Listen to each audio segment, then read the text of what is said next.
ट्रैपवर लाओ तुम एक फोटो ही बार क्लिक करो उस पे, एक ही बार क्लिक करो ऑन वाले पे, ऑन ऑफ पे एक बार क्लिक हिलाओ ना सर फ्रेम ओके ना? ओके म्यूट नाम आहे. हाँ हो जे- गया थोडं पुढे गेलं इकडे सेंटर घे ना जरा. सेंटर नाही. बीड तालुक्यात चला रोल करायचं. सेंटर घे ना. पाटील साहेब काय सांगाल तुम्ही सध्या जे सुरू आहे नामदेव शास्त्री आणि त्याचबरोबर वैभवी देशमुख हे नामदेव शास्त्रींना जाऊन भेटली, त्या ठिकाणी आमच्याही मानसिकता जाणून घ्या असं सांगितलेलं आहे. त्यामुळे कुठंतरी नामदेव शास्त्रींनी जे वक्तव्य केलं होतं ते त्यांना बुमरँग होताना दिसतंय. तुमची काय भूमिका आहे याच्यावर? माझी सगळ्यात अगोदर विनंती आहे मराठा बांधवांना या राज्यातल्या सगळ्या की आरक्षण 100% मिळणार आहे. आणि माझे हात जोडून विनंती आहे, हा समाजासाठी मी एक प्रामाणिक काम करतो आहे. आरक्षण घेतल्याशिवाय मी हटणार नाही आहे. काळजी करू नका. जिवारी लागल असं पाऊल आपल्या मराठा बांधवांनी मुलांनी उचलू नका, ही माझी सगळ्यात प्रथम हात जोडून विनंती आहे. की काल बीडमध्ये सुद्धा आत्महत्या झाली. अतुल भैया कवचट, राणीताई, जालन्यामध्ये त्यांनी पण केली. सिल्लोडमध्ये आपले काळे भैया यांनी पण आत्महत्या मराठा आरक्षणासाठी केली. माझे हात जोडून विनंती आहे की आपण प्लीज आत्महत्या करू नका. हुकला नंबर तर हुकू द्या. आपण आणखीन शिकू, लढू. आरक्षण मिळाल्याच्या नंतर पुन्हा शिका, परंतु कायमचं आयुष्य संपू नका, ही माझी सगळ्या बांधवांना मनापासून हात जोडून विनंती आहे. भाऊ, शेवटी कोणी नसतं बरं का. शेवटी आपल्या आईबापाला आपणच असतो. त्यामुळं थोडासा विचार करा. तुम्ही अभ्यास करता रात्रंदिवस, ही खरी गोष्ट आहे. तुम्ही आज एखाद्या टक्क्यावर नंबर हुकतो, काहींना टक्केवारी नसून ते नोकरीला लागले जाते, तुम्ही लागली जात नाही. तुमची भावना विद्यार्थ्यांची, मराठा विद्यार्थ्यांची योग्य आहे, पण असं काही करू नका की तुम्ही कायमच संपायला लागला. आपण 1-2 वर्ष गॅप पडला, काय हरकत नाही, पडू द्या, पण तुम्ही पाहिजेत. तुम्ही गरजेचे आहेत. आईबापाला गरजेचे आहे, समाजाला गरजेचे आहे, त्या राज्याला, या देशाला तुम्ही गरजेचे. माझे हात जोडून विनंती आहे, आत्महत्या करू नका. मी आरक्षण मिळेपर्यंत हटत नाही. मी प्रामाणिकपणे तुमचा भाऊ, मुलगा म्हणून रात्रंदिवस काम करतो. कोणी आत्महत्या करू नका. आणि याही पलीकडं माझं मुख्यमंत्र्यांना म्हणणं आहे, फडणवीस साहेबांना, तुम्हाला किती बळी पाहिजेत नेमके? तुम्हाला काहीच वाटत नाही का? अरे माणसं मेलेत, माणसं. किमान माणसं मेल्याच्या नंतर, विद्यार्थी आत्महत्या करायला लागल्याच्या नंतर तरी माणसाला एका माणसाचं काळीच पाहिजे. स्वतःच्या घरात तुमच्या जसे लेकरं आहेत तसे दुसऱ्याच्या गरीब मराठ्यांचे लेकरंसुद्धा तुमचे लेकरं समजा राव मुख्यमंत्री तुम्ही. विनाकारण जर संयम ढळला तर आम्हाला नाविलाजानं वेगळ्या पद्धतीचं भयंकर आंदोलन करावं लागेल. माझी हात जोडून विनंती करतो मी प्रत्येक वेळेस मुख्यमंत्र्यांना की तुम्हाला किती बळी घ्यायचं? चिल्लर चाल्लर कामासाठी 4-2 जणांनी जर आत्महत्या केल्या दुसऱ्या कामासाठी, तर राजकीय त्यांचे कामं करता तुम्ही. आणि इथं आम्ही राजकारणासाठी आत्महत्या नाही होत. इथं स्वतःच्या आईबापानं बघितलेलं स्वप्न, लेकरानं अभ्यास केला रात्रंदिवस, त्याने स्वप्न बघितलं नोकरीचं, ते त्याच्या हक्कासाठी, त्याच्या भविष्यासाठी, त्याचं आयुष्य घडवण्यासाठी आरक्षण मागताय. मुख्यमंत्री तुम्ही आरक्षणच देत नाही. ही कोणती मगरुरी आहे? इतका वाईट आणि कुविचार मराठ्यांच्या विद्यार्थ्यांबद्दल मुख्यमंत्री आणि सरकारकडून असायला नाही पाहिजे. भावनाशून्य होऊ नका देवेंद्र फडणवीस साहेब तुम्ही. जर पोरं आत्महत्या करायला लागले, काल 3-4 आत्महत्या झाल्या, जर मराठ्यांचे पोरच मारायला लागले तर काय करायचं सरकारचं तुमच्या? आम्हाला मग आमचे पोरच जर मारायला लागले तर आम्हाला तुमच्या सरकारचं करायचं काय? मग आम्हाला बिनाविलाजानं तुमच्या विरोधात वेगळ्या पद्धतीचं आंदोलन करून तुम्हाला जेरीस आणावं लागेल. तुम्ही आरक्षण द्या. मी विशेष मुख्यमंत्र्यांना आज जाहीरपणानं सांगतो, या पुढच्या काळात तरी माझ्या मराठ्यांच्या विद्यार्थिनीची आत्महत्या आरक्षणासाठी झाली नाही पाहिजे. यासाठी तुम्ही तातडीनं आता आरक्षण द्या, नसता आमचा संयम सुटणार आहे. आम्ही आमचे माणसं मारायला लागलेत, ठीक आहे, एखाद बार हात मोडला, बोट मोडलं, पाय मोडलं, ठीक आहे, पण जर आता आमच्या आत्महत्या व्हायला लागलं, माणसंच कायम संपायला लागले, तर तुम्ही जर मजा बघणार असलात, मजा, मुख्यमंत्री साहेब, तुम्ही जर आमचे लेकरांनी आत्महत्या केल्या त्याची जर मजा बघणार असलात तर त्याचे फळं भोगावं लागणार आहे. तुम्हाला जाहीरपणानं सांगतो, उद्या परवा कॅबिनेट आहेत ज्या 4-5 मागण्या आहेत गॅजेटच्या आता त्या केसेसच्या शिंदे समितीचे ते उद्या मार्गी काढायला सुरुवात करा. माझे लेकर कायमचे आयुष्य संपवायला लागलेत. तुम्हाला मी शेवटचं सांगतो, नसता आता आमचा संयम सुटणार. जो संतोष देशमुख हत्या प्रकरणाचा विषय सुरू आहे, नामदेव शास्त्री वैभव देशमुख लोकांना भेट घेतली नामदेव शास्त्रींची, सगळ्या विषयावरती काय होईल? नाही आता ते काय जाऊ दे, त्याचं उघडं पडतंय काय त्याच्यावर. आता जे बोलायचं आहे ते बोलून गेलेले आहेत. जे दिसायला पाहिजे होतं राज्याला ते दिसलंय. पण आम्हाला गोरगरिबाला आरोपीच्या पिंजऱ्यात उभा करत होते जातीयवादी म्हणून. ज्या ठिकाणाहून अपेक्षा नाही त्या ठिकाणाहून जातीवादाचा अंक सुरू झाला. ते महाराष्ट्राला नव्यानं बघायला मिळालं. बरं झालं, आम्ही म्हणलं असतो तर पटलं नसतं. आम्ही किती छाती ठोकून सांगितलं आम्ही नाही जातीवादी, आम्ही गरिबांसाठी काम करतो, तरी पण आम्हाला जातीवादी ठरवलं जात होतं. बरं झालं, राज्यासमोर काय चित्र आलं. टोळीनं त्या एक चित्र तयार केलं.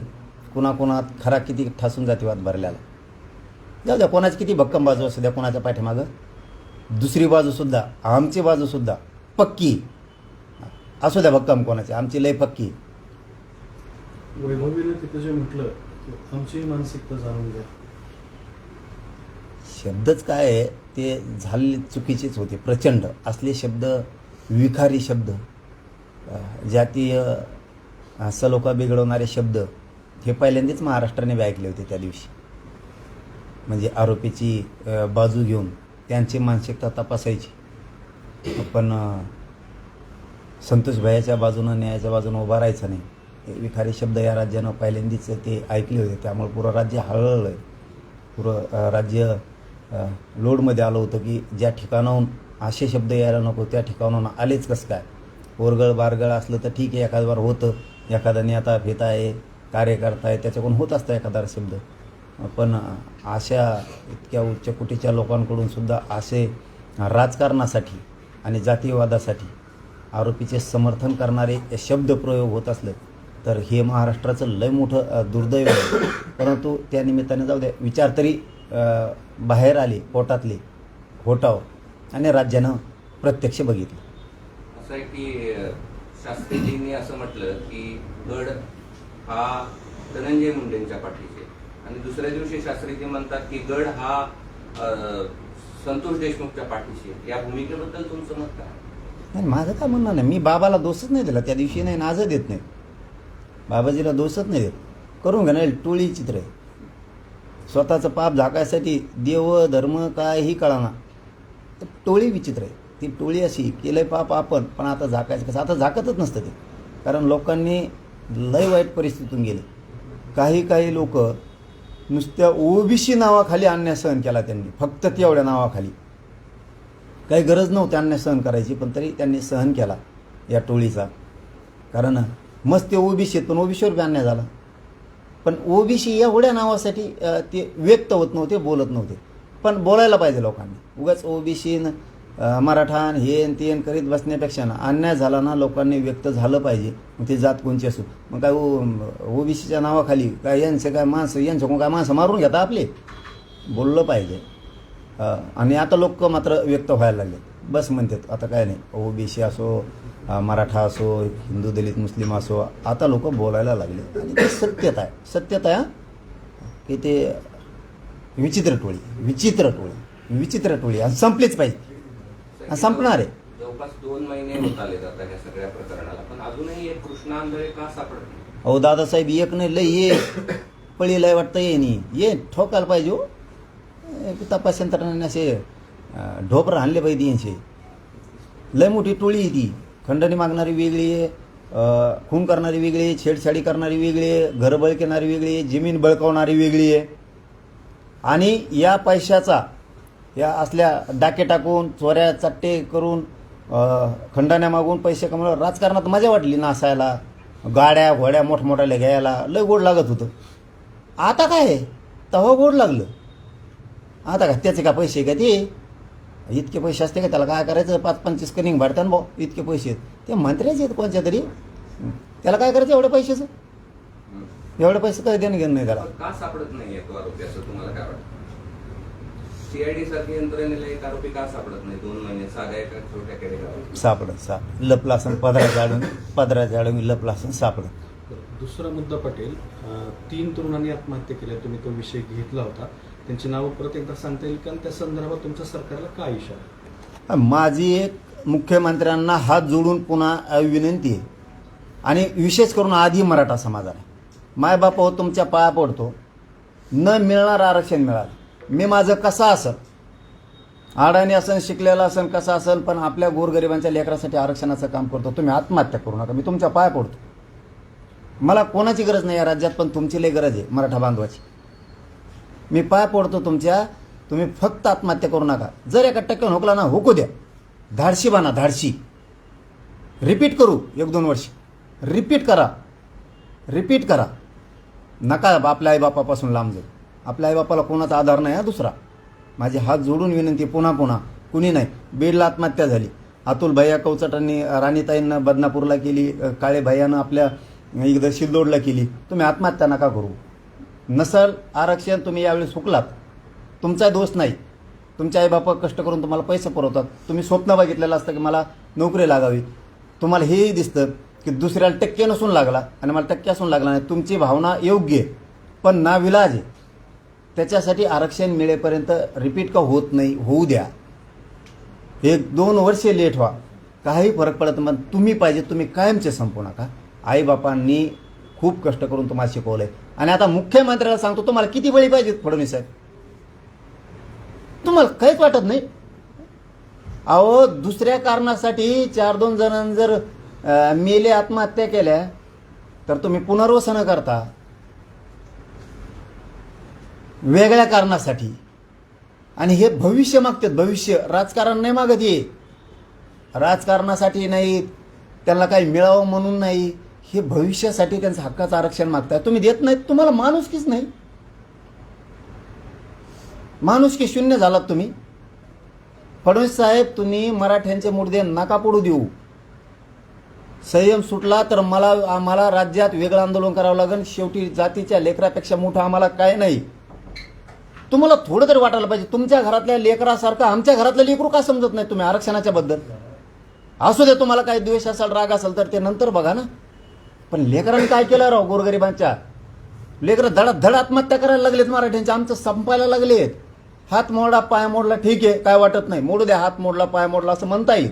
नीट करू, दवाखान्यात नेऊ. एका आईचं, एका बापाचं काळीच गेलं, सोन्यासारखं लेकरूच गेलं,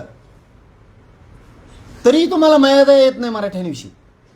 तुम्हाला जाहीरपणानं सांगतो, उद्या मंगळवारी बुधवारी ज्या मागण्या झाल्यात गॅजेटच्या, त्या पटकन लागू करा. त्या शिंदे समितीला कशाला बसून ठेवलं तिथं?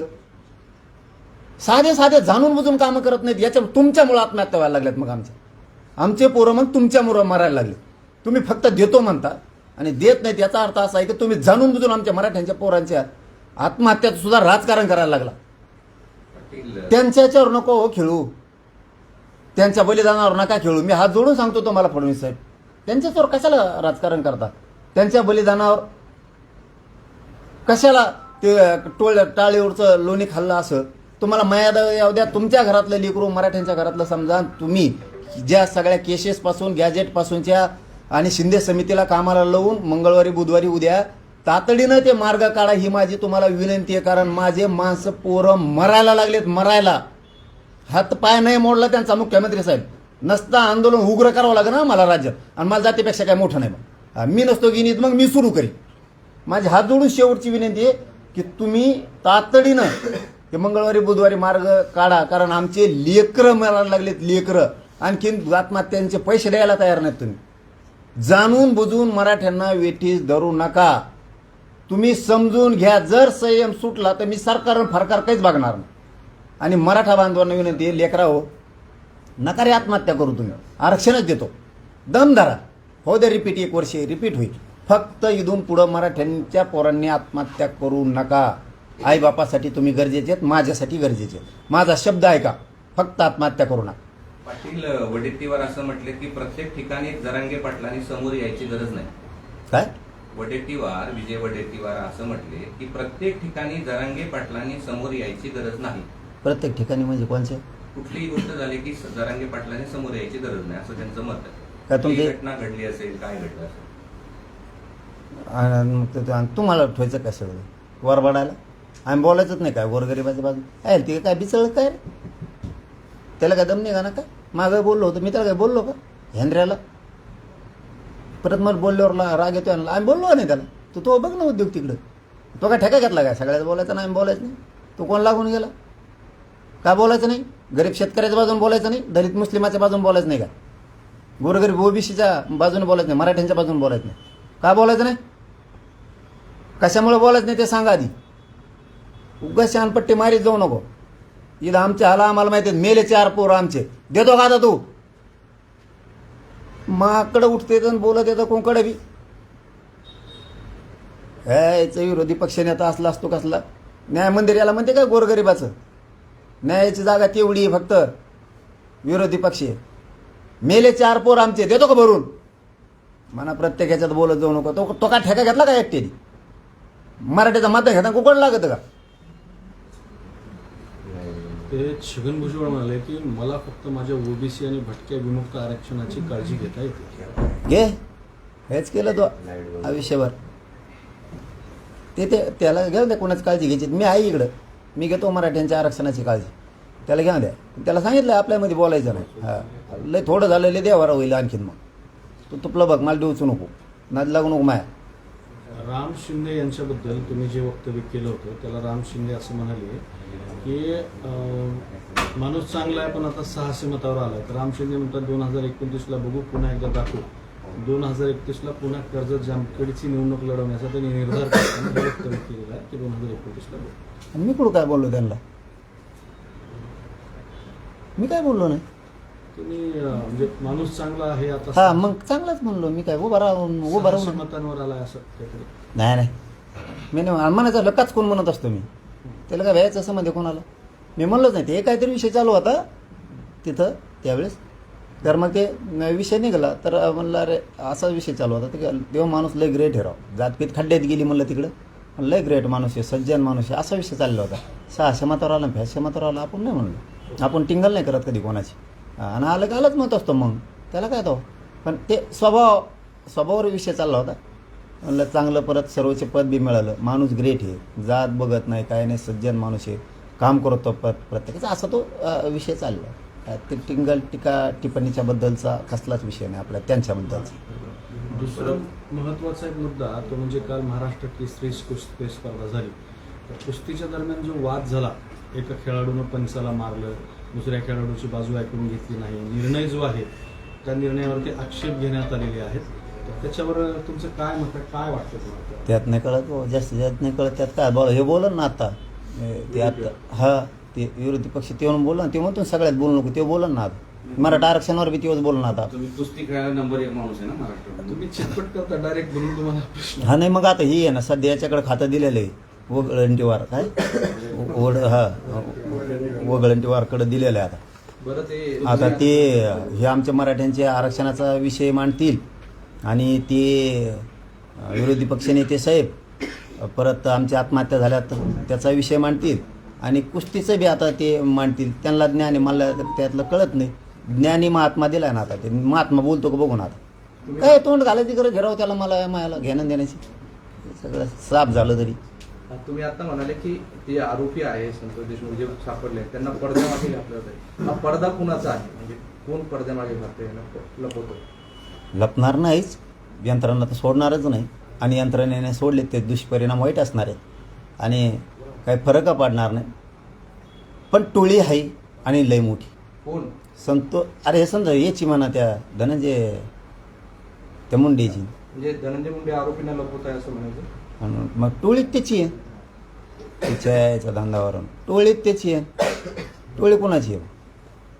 त्याचं नावच घेतलं नाही आपण कवा. कधी घेतलं?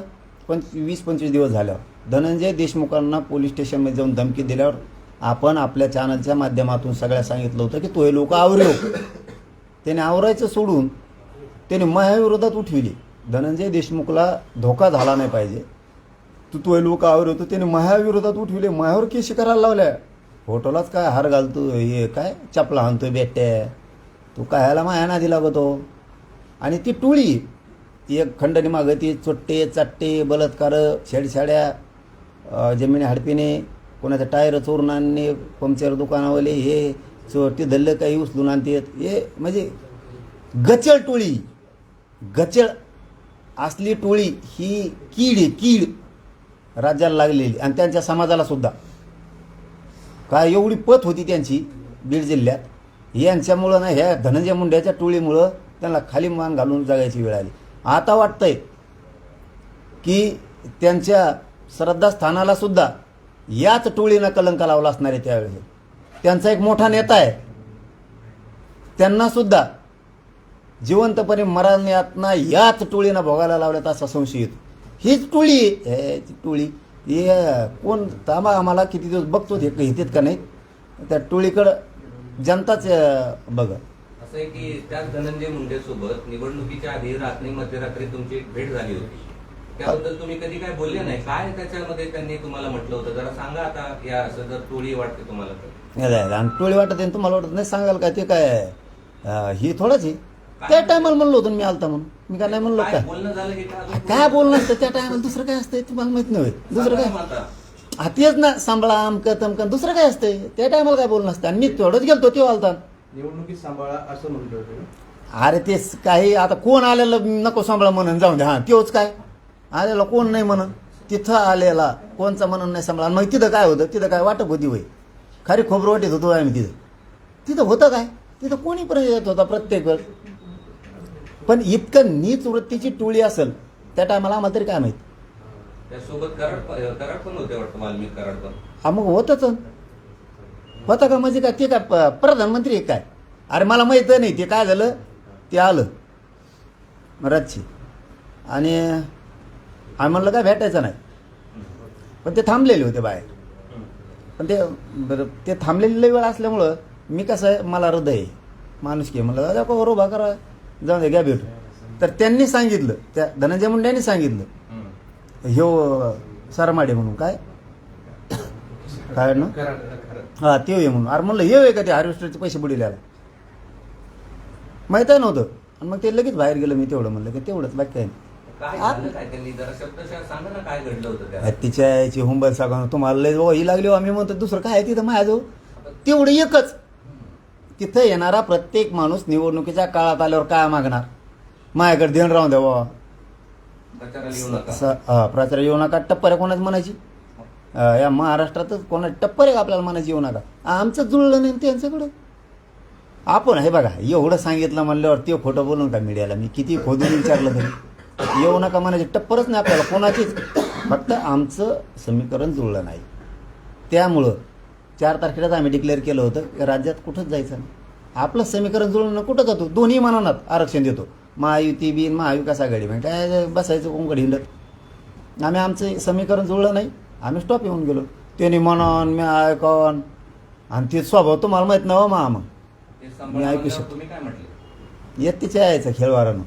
काय तू म्हणलं असं ही सुरू केला बा भाट्यात नांगूर धरलाय हो ना असं आहे की ते काय तुम्ही काहीतरी बोलणं झालं असेल ना ते तुम्ही ते सांभाळा म्हणल्यावर तुम्ही हो नाही काहीतरी म्हटलं असेल ना आम्ही गप्प बसत असतो आपला गप्प बसत असतो गप्प त्या टायमाला कुणी आला आपण गप्प बसत असतो हो म्हणत नाही मानं आलीच नाही काहीच नाही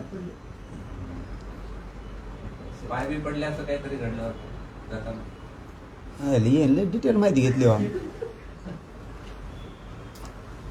खरं खोटं आहे जाऊ दे आशीर्वाद घेतला होता त्यावेळेस काय असतंय त्यावेळेसचा विषय हे होता काय म्हणून त्याला कुणी पण यायचं पटेल आता हा विषय आलाय तर जरा सविस्तरच सांगा व प्रश्न उत्तर हे जुगलबंदी नको बरं काय नेमकं त्या दिवशी झालं किती वाजता ते धनंजय मुंडे आले तुमच्याशी काय बोलले दर्शन घेतले का नाही जरा सविस्तरच सांगा आता प्रश्न विचारणार तुम्हाला जे सांगायचं सांगा ओके नाही आहे तेच आहे मी लय आता तिथं काय हजारो शेकडो मोठमोठाले नेते यायचे अंतरवाले मोठमोठाले आणि मी रात दिवस त्यांना भेटायचो त्यांचा सन्मान करायचो मी कधीच असं म्हणजे दुजाभाव देत नव्हतो अजिबात देत नव्हतो आणि राज्यभरातले माणसं मोठे आलेत आणि आपण उगाच त्यांचे हेळसांड करायची कारण मी गरिबाचा लेकरू आहे एक गरिबाचं काम करणारा पोरगा आहे आणि आपल्याला मोठा व्यक्ती आला आहे आणि त्याची हेळसांड होऊन अवमानित करून त्याला माघारी पाठवणं हे मला शोभत नव्हतं, कारण मी गरिबाच्या घरात वाढलेलो होतो. असे रात दिवस जागणार पण भेटायचो, ही माझी पद्धत. आणि ते 7-8 दिवसापासून निरोप येत होतं वाटतं अंतरवालीत की यायचं आहे म्हणून. आता ते काय ये कोणी नका येऊ असा तो विषय लगातार सुरू असायचा. आणि मला काय ही माणूस भेटला की त्यो माणूस भेटला की त्यो असं सलग सुरू असायचं. ते मला वाटतं अंदाज मला वेळ नाही सांगता येत. आता तुम्ही सविस्तर विचारलं म्हणून मी सविस्तर सांगायला येतात. ते आता वेळ नाही सांगता येणार, पण रात्री 2 तरी वाजले असतील, आज बहुतेक 2-3 तरी वाजले असतील किंवा काय माहीत नाही मला, आता अंदाजे नाही सांगू शकत, कारण त्यावेळेस ते भयान होतं वातावरण. ते आले आणि थांबले, पण मी झोपलो होतो, मी तेव्हा झोपलेलो होतो अक्षरशः. ते आल्यावर ते म्हणे जाऊन परत असा निरोप आला, म्हणलं आता झोपलेले म्हणल्यावर गेले असते. पोरांनी सांगितलं की, ते पोरांनी सांगितलं ते जाणारच नाही आहेत. मग पुन्हा उठले मला ते. मग मी तर डोळे चोळीतच खाली गेलो. म्हणलं बरोबर नाही, शेवटी एक नाव आहे त्यांचं आणि आपण नाही दुजा भावा दिला पाहिजे, आणि दुजा भावाचा विषय पण नाही. गेलो काना खाली भेटलो तर ते दारात 2 लोक उभं होते, ते एक आणि ते सरमाडी एक, ते धनंजय मुंडे एक आणि ते सरमाडी एक, ते 2 जण उभं होते. मग ते आत आले आणि मग त्यांनी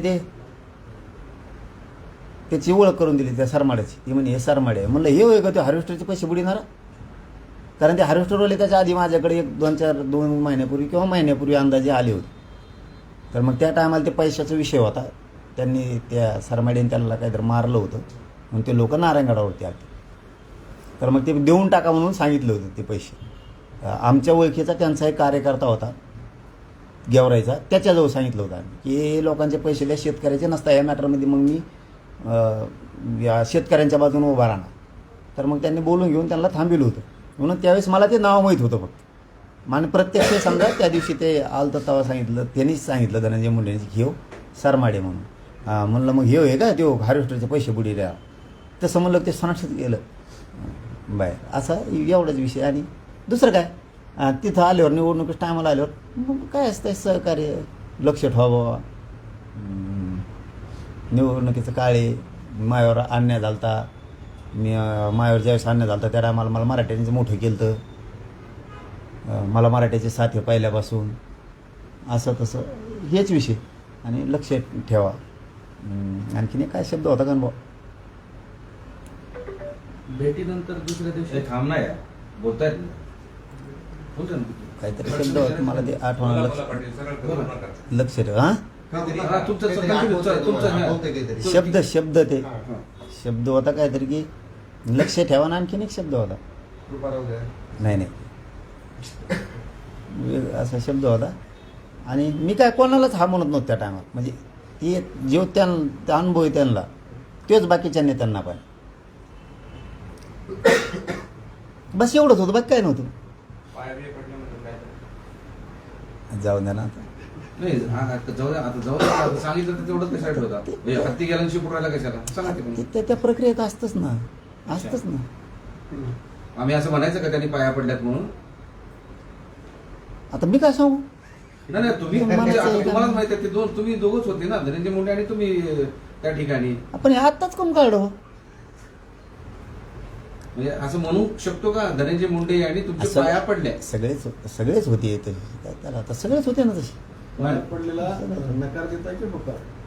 नाही सगळेच तसे होते ना. आता त्याला काय असतं ती सगळेच पाया पडले. काय असतं म्हणजे आम्ही असं म्हणू शकतो का? नाही पाया बघा, पडले. इतके खालचं मी नाही बोलणार. इतक्या खालचं मी नाही. त्यांनी तुमचा आशीर्वाद घेतला असेल पायापर्यंत, त्याच्यात खालचं इतकं खालचं नाही बोलणार. लागलं जिथं अन्याय झाला त्यांच्याकडून तिथं दाबणारच. पण जे प्रक्रिया आहे त्याबद्दलचं थोडंसं काय म्हणते त्याला, काही संकेत, राजकीय सामाजिक संकेत पाळले पाहिजेत. आणि राजकीय सामाजिक संकेत पाळणारा मी थोडा आहेच. तिथं अन्याय झाला त्याच्याकडून तिथं त्याला लागल त्या ताकदीने भेटायची ताकद आहे आपल्यात. लागल त्या ताकदीने, त्याची जी ताकद असेल त्याच्यापेक्षा दुप्पट ताकदीने भेटत आहे. पण काही संकेत, इज्जतीचा प्रश्न काहींचा राजकीय आहे, त्यांची इज्जतीचा प्रश्न सोडून देऊ. वाल्मिक कराड पण पडले होते का पायावर?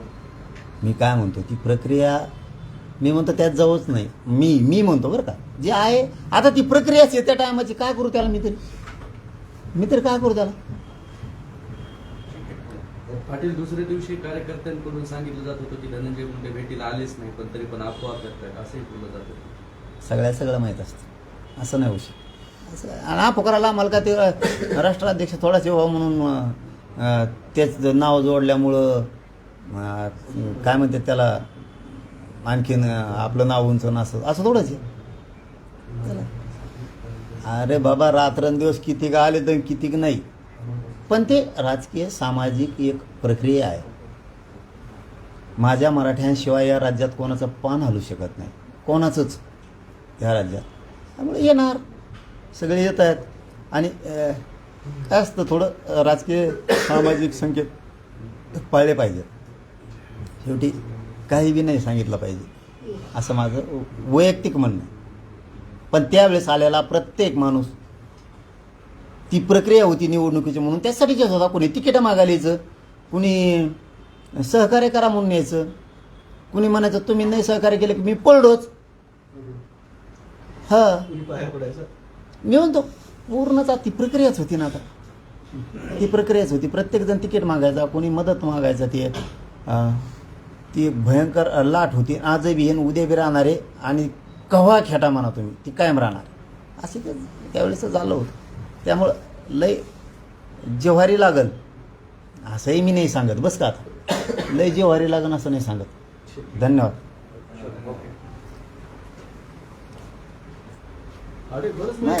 अरे आज कसं काय कुंकुम काढलं तिसऱ्या दिवशी. कॅमेऱ्यात कॅमेरा घेतलाय